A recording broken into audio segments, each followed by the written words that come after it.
안녕하세요. 오늘은 한류 열풍이 세계 곳곳으로 퍼져가는 가운데 한 외국인의 놀라운 경험담을 소개해드리려고 합니다. 일본에서 유학 중인 미국 MIT 출신의 소피아가 한국을 직접 방문하면서 겪게 되는 인식의 변화, 그리고 그 변화가 가져온 놀라운 결과는 우리에게 어떤 메시지를 전할까요? 한국을 얕보던 한 백인 엘리트 여대생이 어떻게 한국의 진정한 가치를 발견하게 되었는지 그 감동적인 여정을 함께 따라가 보실까요? 안녕하세요. 저는 미국 매사추세츠 공과대학 MIT에서 미디어학을 전공하고 있는 소피아 윌슨입니다. 저는 현재 일본 도쿄대학교에서 교환학생으로 아시아 문화를 연구하고 있죠. 미국에서는 항상 우등생이었던 저는 세계적으로 명성이 높은 MIT에 입학했을 때 정말 자랑스러웠습니다. 우리 가족은 대대로 성공한 법조인들이 많아서 저 역시 뛰어난 성과를 내야 한다는 부담감도 컸어요. 그래서 남들보다 더 열심히 공부했고 그 결과 아시아 문화연구 장학금을 받아 일본으로 오게 됐습니다. 일본에 온 지 6개월이 지났을 무렵 저는 이미 일본 문화에 완전히 매료되어 있었어요. 깔끔한 거리, 정확한 시간 개념, 전통과 현대가 공존하는 모습까지. 제게 일본은 아시아의 중심이자 최고의 국가로 느껴졌죠. 하지만 한국에 대해서는 솔직히 별로 관심이 없었습니다.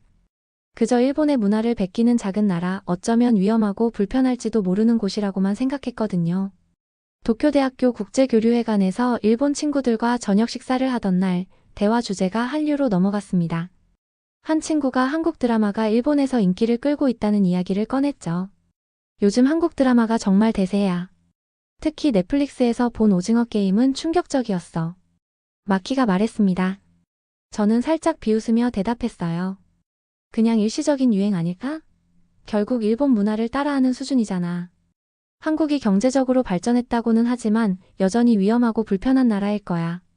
친구들은 제 말에 고개를 갸우뚱했지만 저는 당시 제 생각이 틀렸다고 생각하지 않았습니다. 아시아 문화 전문가가 될 예정인 제가 어떻게 오판할 수 있겠어요?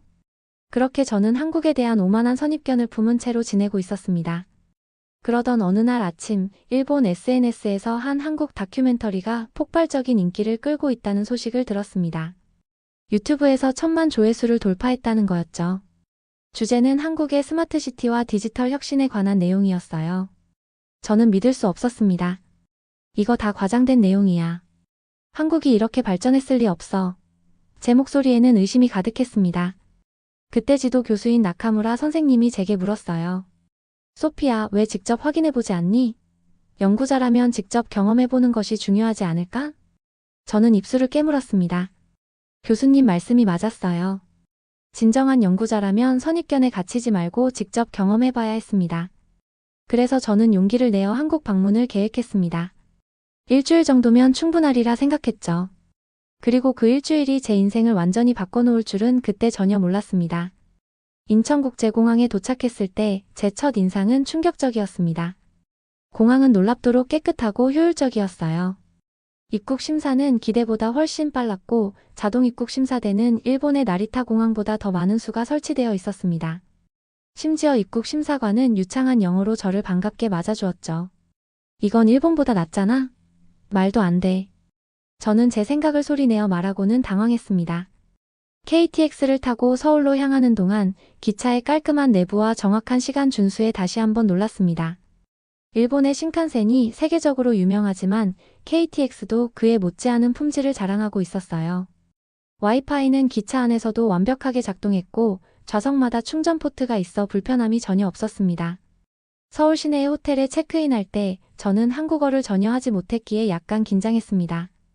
그런데 프런트 직원이 제가 외국인임을 알아채고 바로 유창한 영어로 안내해 주었어요. 윌슨 씨, 서울에 처음 오셨나요? 필요한 게 있으시면 언제든지 말씀해 주세요. 저희가 도와드리겠습니다. 저는 그의 친절함에 놀랐습니다. 일본에서도 친절한 서비스를 받았지만 여기서는 영어 소통이 훨씬 수월해 보였어요. 객실에 들어가니 방은 최신 기술로 가득했습니다. 스마트폰으로 모든 전자기기를 제어할 수 있었고 심지어 커튼까지 리모컨으로 열고 닫을 수 있었죠. 첫날 저녁 저는 명동으로 나가 현지 음식을 맛보기로 했습니다. 거리는 활기차고 밝았으며 사람들은 각자의 목적지로 빠르게 움직이고 있었어요. 문제는 제가 길을 잃었다는 것이었죠. 스마트폰을 들여다보고 있는데 갑자기 한 젊은 한국 여성이 다가왔습니다. 혹시 도움이 필요하신가요? 그녀가 영어로 물었습니다. 저는 깜짝 놀랐어요. 네, 사실 좋은 한국 음식점을 찾고 있어요. 근처에 정말 맛있는 곳이 있어요. 제가 안내해 드릴게요. 그녀는 미소 지으며 말했습니다. 미나라는 이름의 그 여성은 저를 작은 식당으로 데려갔고 심지어 메뉴 주문까지 도와주었습니다. 저는 한국 사람들이 불친절할 거라고 생각했는데 전혀 그렇지 않았어요. 오히려 미나는 자신의 시간을 내어 낯선 외국인을 도와주고 있었습니다. 그날 밤 늦게 호텔로 돌아가는 길에 저는 스마트폰을 잃어버렸습니다. 캄캄한 밤에 낯선 나라에서 핸드폰을 잃어버리자 공포감이 밀려왔어요. 일본에서도 귀중품을 잃어버리면 찾기 힘들었는데 하물며 한국에서는 어떨까? 그날 밤 저는 거의 잠을 이루지 못했습니다. 다음날 아침 호텔 직원의 도움으로 근처 경찰서에 가게 되었습니다. 저는 최악의 상황을 예상하고 있었죠. 하지만 놀랍게도 경찰서에 도착하자마자 제 스마트폰을 돌려받을 수 있었습니다. 누군가가 길에서 발견하고 경찰서에 가져다 놓았다는 거예요. 이게 정말 제 폰이 맞나요? 저는 믿을 수 없어 물었습니다. 네, 맞습니다. 어젯밤에 시민분이 가져오셨어요. 한국에서는 이런 일이 흔합니다. 경찰관이 미소를 지으며 대답했죠. 일본에서도 분실물을 찾을 확률이 높긴 하지만 이렇게 빠르고 쉽게 찾을 수 있을 거라고는 예상하지 못했습니다. 더욱이 값비싼 아이폰이었는데도 말이에요. 저는 점점 한국에 대한 제 선입견이 잘못되었음을 깨닫기 시작했습니다. 셋째 날, 불행히도 저는 배탈이 났습니다. 아마도 전날 저녁에 먹은 매운 음식 때문이었을 거예요. 복통이 심해져서 결국 병원을 찾아야 했죠. 미국에서의 경험상 응급실 방문은 수백 달러의 비용과 몇 시간의 대기 시간을 의미했습니다. 일본도 크게 다르지 않았고요. 저는 최악의 상황을 각오하고 호텔 근처의 병원으로 향했습니다. 하지만 병원에서의 경험은 제 예상을 완전히 뒤집었어요.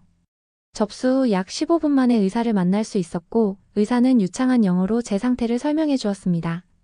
진료와 약물 처방이 모두 끝난 후 저는 긴장된 마음으로 비용을 물었어요. 25,000원입니다. 접수원이 말했습니다. 저는 계산기를 꺼내 환율을 확인했습니다. 약 20달러였어요. 미국에서라면 수백 달러, 아니 보험이 없다면 1000달러도 넘었을 진료였습니다. 정말요? 이게 다인가요? 저는 믿을 수 없어 물었어요. 네, 맞습니다.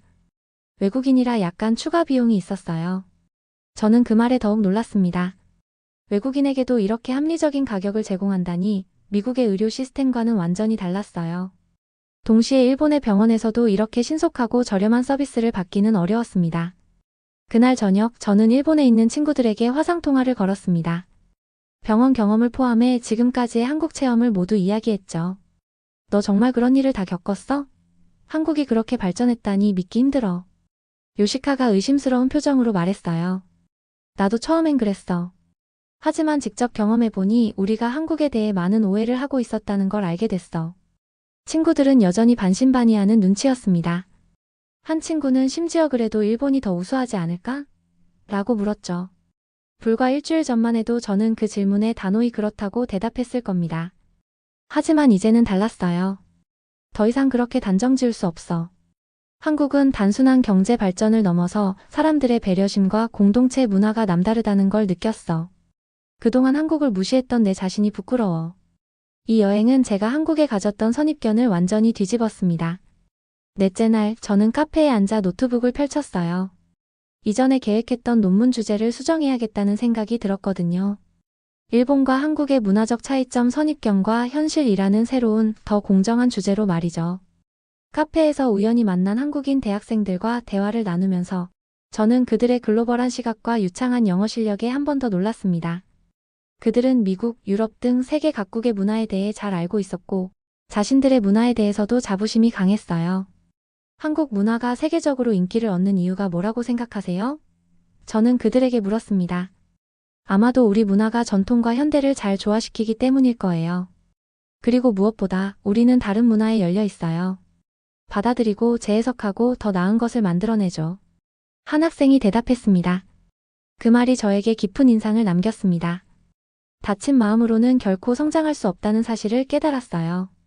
일주일간의 한국 방문은 끝났지만 제 마음속에서는 무언가가 시작되고 있었습니다. 미국으로 돌아간 후 저는 한국에 대한 다큐멘터리를 만들기로 결심했습니다. 제가 경험한 진짜 한국의 모습, 제가 가졌던 선입견과 그것이 어떻게 깨어졌는지에 대한 이야기였죠. MIT의 미디어 랩에서 프로젝트를 시작했고 동료 학생들과 교수님들의 지원을 받았습니다. 3개월 후 제 다큐멘터리 한국의 진짜 모습 선입견을 넘어서가 온라인에 공개되었습니다. 처음에는 학교 내에서만 화제가 될 것이라 생각했지만 놀랍게도 유튜브에서 폭발적인 인기를 끌기 시작했어요. 미국, 일본, 유럽 등 전 세계 사람들이 제 비디오를 시청하고 있었습니다. 이 다큐멘터리를 보고 한국에 대한 생각이 완전히 바뀌었어요. 한국은 우리가 알던 나라가 아니었네요. 다음 여행지로 한국을 고려하고 있어요. 댓글란은 이런 반응으로 가득 찼습니다. 특히 일본에서도 많은 사람들이 관심을 보였어요. 그리고 몇몇은 처음에 제가 가졌던 것과 같은 의심을 표현하기도 했죠. 하지만 대부분은 호기심 어린 질문들을 남겼습니다. 다큐멘터리의 성공 이후 저는 다시 한국을 방문하게 되었습니다. 이번에는 단순한 관광객이 아닌 한국과 일본 문화의 교류에 관한 포럼에 초청받은 연사로서였죠. 공항에 내리자 이전과는 다른 감정이 들었어요. 이제 한국은 제게 낯설지 않은 곳, 오히려 제 삶에 중요한 의미를 갖는 장소가 되었습니다. 포럼에서 제 발표를 마친 후 한 일본인 교수가 다가와 물었습니다. 소피아 씨, 이제 당신은 어디에서 미래를 계획하고 있나요? 일본? 미국? 저는 잠시 생각에 잠겼다가 미소를 지었습니다. 사실 이제 제 미래를 한국에서 계획하고 있어요. 서울대학교에서 박사과정을 지원했거든요. 교수는 놀란 표정을 지었습니다. 정말요? 당신 같은 학생이라면 도쿄대나 하버드에서도 쉽게 받아들일 텐데요. 맞아요. 하지만 저는 이제 한국에서 더 많은 것을 배우고 싶어요. 한국은 단순히 일본이나 서양 문화를 모방하는 나라가 아니라 독자적인 혁신과 문화적 정체성을 가진 나라라는 걸 알게 됐거든요. 그날 저녁 미국에서 온 친구가 화상통화로 농담을 던졌습니다. 소피아, 그럼 넌 이제 김치 먹고 살아야겠네. 우리는 함께 웃었지만 그 말은 어떤 의미에서는 사실이었습니다. 저는 이제 한국 문화, 한국 음식, 한국 사람들의 따뜻함에 완전히 매료되어 있었으니까요. 과거에 한국을 얕잡아봤던 제 자신이 부끄러웠지만 동시에 새로운 시각을 갖게 된 것에 감사했습니다. 카메라를 향해 마지막 인터뷰를 하며 저는 진심을 담아 말했습니다. KOREAISTHEFUTURE. 앞으로는 우리가 한국으로 가겠습니다. 이 이야기를 통해 우리는 선입견이 얼마나 우리의 시야를 좁게 만들 수 있는지, 그리고 열린 마음으로 직접 경험해보는 것이 얼마나 중요한지 깨달을 수 있습니다. 소피아처럼 용기를 내어 낯선 문화에 자신을 열어둔다면 우리 모두 더 넓은 세계를 볼 수 있지 않을까요? 여러분은 어떤 나라에 대해 특별한 경험이 있으신가요? 댓글로 여러분의 이야기를 들려주세요.